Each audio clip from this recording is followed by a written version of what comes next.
Allora, buonasera a tutti. Allora, intanto io parto da un'esperienza diversa, nel senso che io a 18 anni, ed è il limite per potersi iscrivere, ho scelto di diventare donatore perché in casa avevo il papà e altri due fratelli che erano già donatori, quindi ho seguito un esempio. Quindi l'esempio da seguire è la prima molla che ci fa scattare davanti verso queste associazioni che alla fine tendono solo a migliorare la qualità della vita delle persone. Un passo indietro ovviamente per una piccola presentazione, perché Avis sta per compiere 100 anni, quindi sono quasi 100 anni dalla fondazione di Avis, e in questo momento in Italia ci sono circa 1.300.000 donatori di Avis, con i quali ogni anno si riescono a raccogliere circa 2 milioni di sacchi di sangue e plasma che vengono poi portati al centro nazionale, al Servizio Sanitario Nazionale. Perché siamo qui?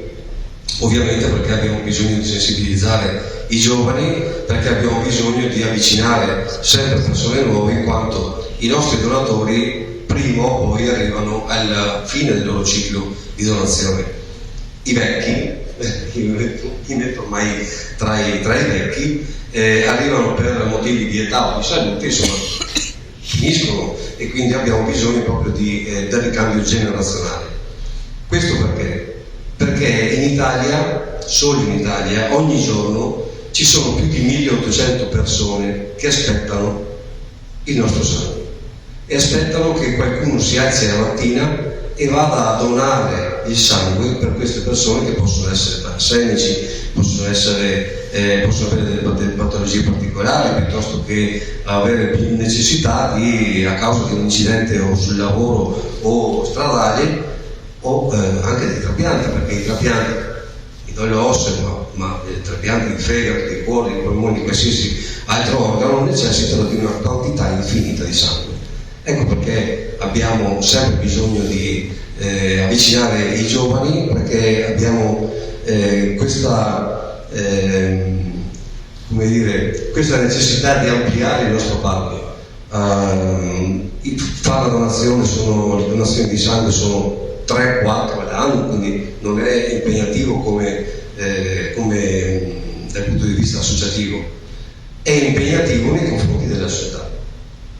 Non solo, noi dobbiamo pensare che prima o poi potremo averne bisogno, giustamente, e quindi bisogna pensare che o prima o poi potremo avere la necessità che qualcuno venga in soccorso a noi. Ecco, prima di averne bisogno sarebbe bello che il sangue lo andiamo a donare per chi in questo momento, insomma, lo aspetta. Sì, che tra l'altro l'associazione Avis, come altre associazioni di donatori sangue, sono tra le più controllate a livello mondiale, poi in Italia.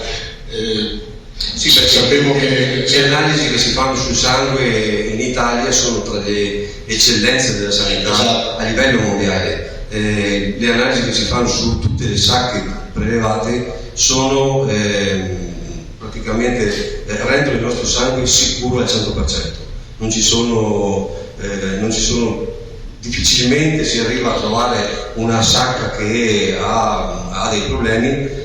Questo può succedere solo ed esclusivamente se chi va a donare non è corretto nei propri stili di vita e non è corretto nelle risposte che va a dare prima del prelievo, perché prima di fare una donazione occorre compilare una serie di domande, sono 30 domande che sono semplicissime, però ti chiedono se sei in salute, se hai avuto qualche raffreddore, ma ti chiedono anche, e davanti a un medico e non davanti a nessun altro, se hai avuto dei comportamenti a rischio, se hai assunto sostanze che non sono compatibili con la donazione, e quindi una volta fatti questi accertamenti è possibile effettuare la donazione di sangue. Solo in quel caso lì, solo se una persona non dice la verità, insomma, effettivamente in quel momento lì c'è il pericolo che quella sacca lì non sia buona, diciamo. In ogni caso c'è appunto nel protocollo dice che non ho questi requisiti, non dona. Esatto, no, come non dona se ha qualche parametro sbagliato, esatto, eccetera. Perché comunque su ogni sacca viene comunque fatto un accertamento